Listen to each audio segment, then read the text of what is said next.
Pull your pants up, put your hands in the air, and step away from the pornography. Okay?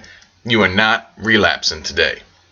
And let me tell you, I know that it's tough. I really do. I get it. But let me ask you something. Are you making this harder than it really needs to be? Yes, recovering from a pornography and masturbation addiction is going to be hard. There's going to be struggle. There's going to be some tough times to face. If there wasn't, then you're not addicted. But I feel that many people actually make this struggle more hard and impossible than it really needs to be. The way that you frame this problem in your mind plays a big part in how hard it actually is.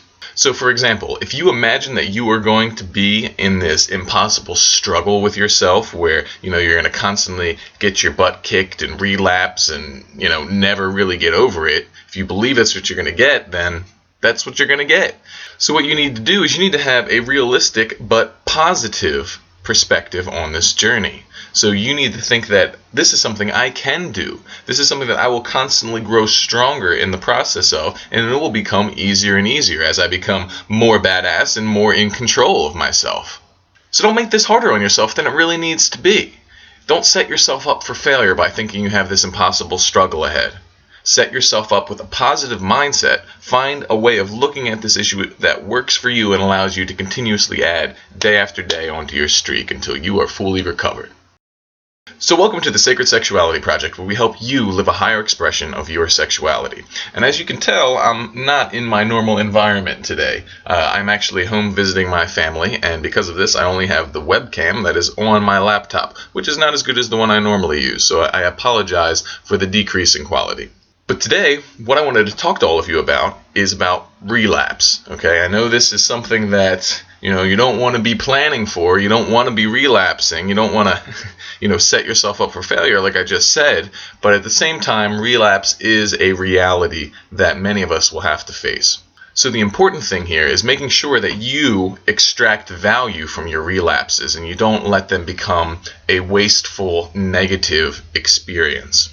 So first, what I want to do is I want to sympathize with all of you because I understand how hard relapse is. It is something that I struggled with for years, and it's the worst when you feel like you're making progress, you're finally doing good, and then you screw up and you're back to where you feel like you started from. And this is a cycle that can go on, and it can breed some very negative beliefs, like the idea that you can't recover, or the idea that this is impossible. And it's understandable that you might think these things because your experience has shown you through your relapse that you haven't been able to do it thus far. But you need to keep in mind that it is possible to grow even with relapse. And just because you have failed in the past, this does not exclude success in the future. Another big thing you want to make sure that you keep a handle on around relapse is this chaser effect. And this is the idea that, if you got a streak going and you fall off the wagon, well, it's the idea that you're going to stay off the wagon for a little while and almost binge on porn. And you want to minimize that as much as possible, okay? Like if you relapse, start the next day. Don't let yourself sit there and wallow in it, because what this does, that really does bring you back somewhat. That really can, open up those old neural pathways that you're trying to rewire. So avoid that chaser effect as much as possible, and the best way that I see that you can do that is by getting involved on, these online communities like Reddit or Your Brain Rebalanced and sharing your experiences, because in the process of sharing, you're going to be looking at your experience, learning from it, and getting feedback. And this is different than just letting it slide and continuing on a binge. So that's really what we're going to be doing today, is we're going to be looking at relapses and learning how to analyze them, break them down, and extract value from them so that you can continue to grow and not be, pulled backwards and feel like, you're not making progress and not getting anywhere. So when we are dealing with a pornography and masturbation addiction, what we are dealing with is learning how to break a pattern, breaking that pattern of PMO, pornography, masturbation, orgasm, okay?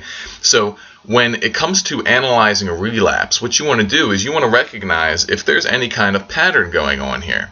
And if there is, you want to break it. You want to change it. So for example, say you tend to relapse at night when you're on the computer close to bedtime. Okay, if that's your pattern, then you need to break it. So a way that you can break it is by, cutting yourself off an hour before bedtime from the computer. Another example is maybe you tend to relapse in the morning when you're still groggy and sleepy. So a way you can kind of change that is maybe you start doing push-ups first thing when you wake up in the morning. Or maybe you decide that you need to put music on, you need to put the radio on, have a talk show going, something that can occupy your mind instead of having you dwell on, lustful thoughts while you're in a state of low awareness because you just woke up. So in order to help you better analyze your relapses, I want to discuss with you what I believe to be the 4 major reasons behind relapse. And by talking through them, it might give you guys a lot of ideas on how to start working on the issues that cause you to relapse. So the first reason is, well, it's a conscious decision. This is simply when you just decide that, I'm going to watch porn and masturbate. And there's little internal struggle at the time. Okay, if you're not really fighting yourself, there's not that little voice screaming inside your head, then this is pretty much just a conscious decision on your part. You might feel bad about it later and be like, oh dang, I wish I didn't do that.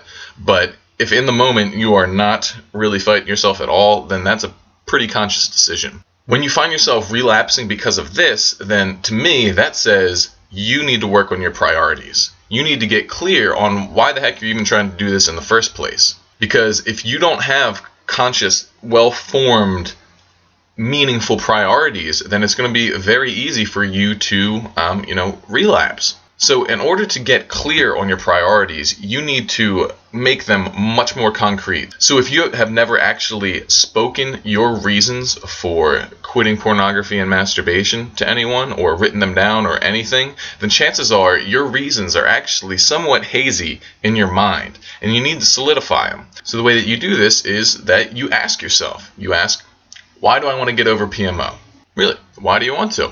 And then what you want to do is you want to write down your answers. If even better, you want to share them with an online community, like I mentioned earlier.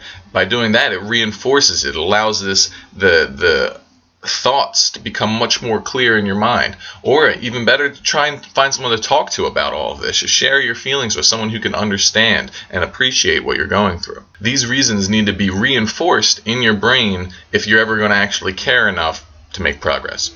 So now I want to move on to the second reason. And the second main reason I see for relapse is this idea of rationalization.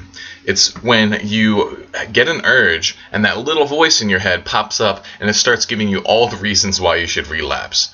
I was working with a client recently and he described this experience really well. He said it was like there was this high-powered, super slick lawyer who was in his head arguing for him to relapse.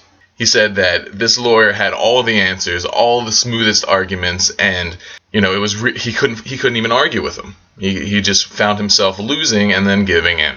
If you've watched some of my other videos, then you understand that I call this voice the gremlin, and that's what we call it in coaching. And it's basically this negative little voice that tries to get you either down on yourself or get you to do things that really aren't that good for you. So if you find yourself struggling with this internal talk a lot, then check out my video on how to flip your gremlin. I've linked it at the bottom here, and that could hold a lot of really good information for you. But what I want to stress here, though, is that you need to be aware of when that voice is talking. Because if you don't recognize when that negative voice is talking to you, then you are not going to be able to appropriately respond to it. You need to get to know this voice, get to know its motivations, when it tends to pipe up, all of the things surrounding this rationalization. You need to look at it kind of as an investigator. You need to get an awareness around its behaviors so that you are not swayed by its tricks. Think about it this way. If your free will is like a plane, if you don't have security to recognized terrorists, then, well, a terrorist can just hop on board your plane and your free will and pilot you to wherever the heck it wants. So by gaining awareness of this gremlin, getting to know it, getting to know when it talks, that gives you the power to respond correctly to it. So this brings me really nicely into my third point. And this issue is the idea that you just generally have low awareness. And the way that this manifests itself in terms of relapse is when you find yourself doing good, you're building up a nice streak, everything's going well, you think you've got it, and then bam, relapse. it almost comes out of nowhere. It catches you off guard, and it was just like, yeah, I just kind of had a brain fart, and I don't know what happened. These kind of things are very tough, because you don't feel like you really had a choice in the matter. And to be honest with you, until you get the appropriate level of awareness, of consciousness, that you really don't have a choice in the matter, that your mind goes into autopilot without you effectively giving it the yes or no. Basically, the main issue here is that if you don't realize that you are being triggered in the moment and you don't respond correctly to that trigger, then your mind goes into a autopilot mode. It goes into this habit cycle. And when your mind is engaged in a habit cycle kind of behavior, the decision-making part of your brain actually shuts down to some extent. It goes into this mode where it just does what it has been trained to do. So if you have a pornography masturbation addiction, then that means your mind is trained to watch porn and masturbate. So how do we raise our awareness? How do we get around this problem? Well, there's a really simple solution. Meditation. Meditation and prayer, which is very much like meditation, pretty much the same thing. They have been used for thousands of years to help people raise their awareness. And they have always been used because they work and because they provide such tremendous benefits to your life. Not only in the fact that it'll help you overcome addictions, it can help you in every single part of your life because it allows you to maintain your agency, your free will to respond in the way that you truly want to in any situation, opposed to being swayed and controlled by impulses of the moment.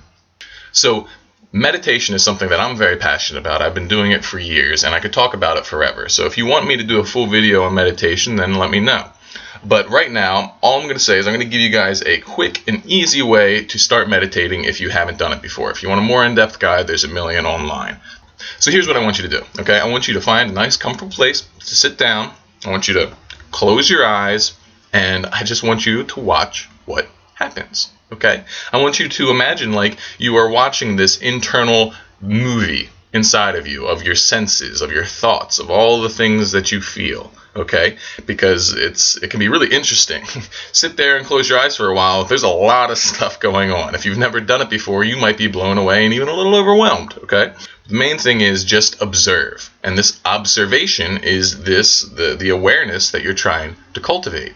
And if you want to make this really powerful, do this when you're struggling with an urge. Get to know your urges, because the more you get to know your urges, the more you will be able to navigate yourself around them safely. So that's all I'm going to say on this matter, because I can talk about this stuff for literally forever. So on to the next point.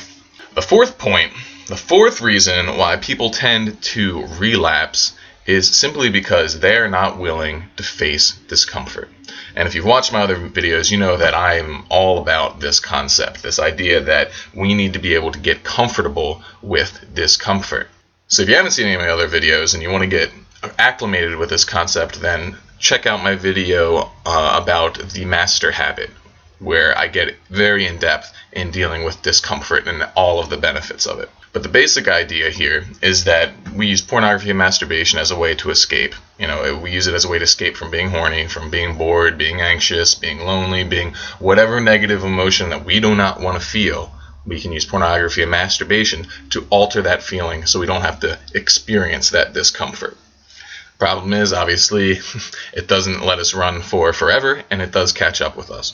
So what I challenge you to do here is to look at your relapses, okay? Look at your relapses and understand what is the pain of that moment that you were running from. What was it that was so bad that you really couldn't help yourself but relapse? And once you identify what's causing this discomfort that is so tough for you, you can start addressing it. If the discomfort is because you've left all your work at school to the last minute and all that stress, you need an escape from it, well, don't leave all your work to the last minute, right? Now, I realize that you can't always change the things that hurt you, but you can always change the way that you react to them. And this is why I value love over everything, because if you can react to painful situations with love, opposed to, anger and resentment and, hurt and sadness, well, love lets you transmute pain. Love lets you face pain and open your arms up to it. When you can respond to pain with love, then pain no longer can control you because you are in control of your response to it. So that's it. That's my video. I hope you guys all found it helpful, and I hope none of you are going to be relapsing anytime soon. But if it does happen to happen, I hope that you can get a lot more out of it and keep moving forward, keep making progress, and adding days onto your streak. So if you like this video, I would really love it if you could go onto Reddit and give me an upvote, because the more that it's upvoted, the more people see it, and the more people who see it, the more people I can help, and that's what I'm all about here. Stay clean.